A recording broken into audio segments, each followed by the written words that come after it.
जहाँ से मेरी जर्नी शुरू हुई मुंबई में आने की, वो मैं कभी नहीं भूल पाऊँगी। I was in 10th standard that time, so उस एज में बहुत टफ़ था मेरे लिए ये सोचना कि मुंबई जाना है। बट सो जिम में तो मेरा ऐसा मूड रहता है कि भाई अब जिम आ गए हैं तो करके ही जाना है। बट हाँ, मेरा कभी ऐसा हुआ नहीं कि आज जिम जाना पड़ेगा। Sachi, she is very energetic person और वो मज़ाक काफ़ी करती है। She is very funny. Hi guys, this is Sanya Khera and you are watching me on PV media.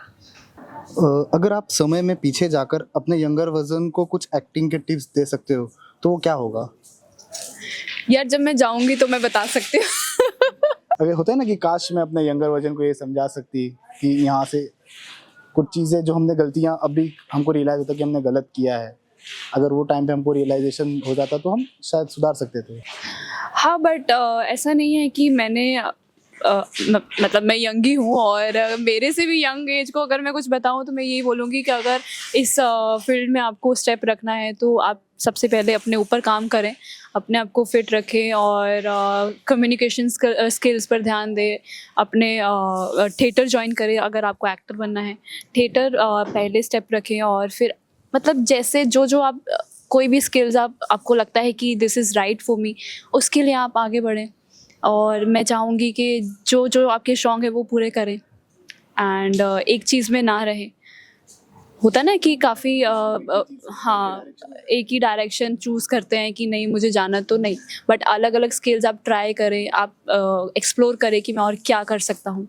सो शुरुआत वैसे थिएटर से ही करते हैं सब लोग। सो या गो फॉर इट फर्स्ट। तो सेट पे सबसे बड़ा प्रैंकस्टर कौन है? प्रैंकस्टर, ओके सो प्रैंकस्टर तो फिलहाल अभी कुछ ज़्यादा प्रैंक होता नहीं है इस साइड पे, पर मजाक अगर जो करते हैं तो चुलबुली विवेशियस आई कैन से, और वो है साची। She is very energetic person और वो मजाक काफ़ी करती है। शी इज़ वेरी फनी, मतलब in positive way I am saying. और उत्तरा जी, ये भी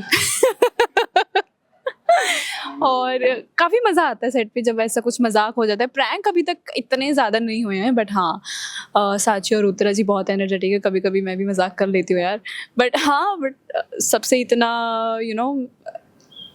I am just like ambivert. Introvert है तो उनके साथ इंट्रोवर्ट रहती हूँ, एक्सट्रोवर्ट है तो उनके साथ एक्सट्रोवर्ट रहती हूँ। सो या एक ऐसी ऑडिशन स्टोरी जो आप कभी नहीं भूलेंगे? ऑडिशन स्टोरी यार वो बेसिकली मैं अमृतसर पंजाब से हूँ और मैंने फर्स्ट मुंबई में आने के लिए जो ऑडिशन दिया था, जहाँ से मेरी जर्नी शुरू हुई मुंबई में आने की, वो मैं कभी नहीं भूल पाऊँगी। क्योंकि अगर वो ऑडिशन ना होता तो मैं यहाँ ना होती। मुंबई में आने का ना सोचती। सो या that was precious time for me. और कहीं ना कहीं बहुत ऐसा अप्स एंड डाउन्स भी देखे हैं, बिकॉज इतना आसान नहीं था मुंबई में आना उस टाइम पे। सो घर वालों को मनाना, हालांकि अब मेरे घर वाले बहुत सपोर्टिव हैं, उन्होंने मुझे बोला था कि मुंबई जा, but I was in 10th standard that time, so उस एज में बहुत टफ था मेरे लिए ये सोचना कि मुंबई जाना है। But still I did it. So yeah first audition जो मेरा था मुंबई में आने के लिए, वो था एक इंडेलिबल, जिसको मैं भूल नहीं सकती। जैसे कि आपने फिटनेस की बात की और मैंने भी आपके इंस्टाग्राम प्रोफाइल थोड़ा विजिट किया है, तो चेक है आप मतलब बाइसेप्स वगैरह थोड़ा फ्लेक्स कर रहे हो। या फ्लेक्स या अच्छा, मुझे ना फिटनेस जर्नी के लिए मतलब जो आज की यूथ है कहीं ना कहीं भटक रही है फिटनेस को लेके, उनके मन में मतलब कुछ है जो 90% में से अगर आप देखोगे तो कुछ 10% लोग ही अगर फिटनेस को थोड़ा लेके वो पॉजिटिव है, बाकी लोग इतना फिटनेस पे वो नहीं करते, इम्प्रूवमेंट नहीं करते, तो उसके लिए क्या कहना चाहोगे आप? मैं वही कहना चाहूँगी कि जितना अपने ऊपर ध्यान दे सकते हो दो, बिकॉज यही टाइम है और इस टाइम पे लोग कहीं ना कहीं भटक ही जाते हैं एट दिस एज। और मैं चाहूँगी कि आप like just keep your eyes on the prize और जिम करते रहो यार, बिकॉज जिम से ना आपको फ्रेश फील होता है, एनर्जेटिक फील करते हो, स्टेमिना बढ़ता है। कुछ लोग बहुत अलग अलग रास्ते चूज़ कर लेते हैं, बट मैं बहुत खुश हूँ कि जो लोग अभी भी जिम कर रहे हैं, और मैं भी। सो अच्छा लगता है अपने आप को मेंटेन करे रखना, फिट करे रखना। सो मैं यही बोलूँगी कि जिम जितना कर सकते हो करो। और डाइट, हाँ ऑब्वियसली, बिकॉज डाइट करेंगे जिम करेंगे तो मेंटेन तभी रह पाएंगे। और तभी अच्छा ही काम हो पाता है, रूटीन अच्छी हो जाती है आपकी.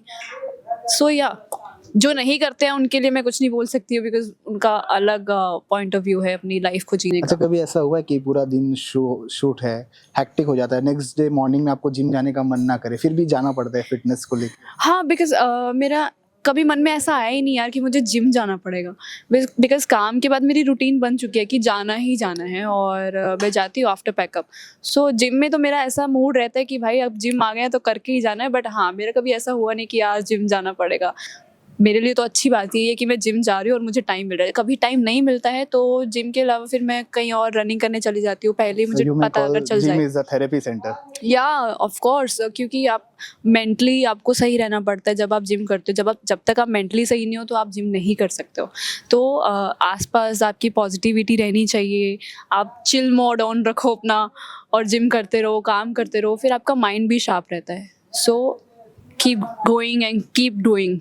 और लास्ट अपने प्यारे प्यारे ऑडियंस को क्या मैसेज देना चाहिए? प्यारे प्यारे ऑडियंस को मैं यही बोलती रहूँगी, अपना प्यार आप बांटते रहें और हम आगे बढ़ते रहें. इसी तरह 100 एपिसोड जैसे बीत चुके हैं, वैसे ही 200 300 1000 तक भी पहुँचे. तारक मेहता ही बना दे. सो या थैंक यू, अपनी ब्लेसिंग्स आप देते रहें और हम आगे बढ़ते रहेंगे. Thank you so much guys, love you.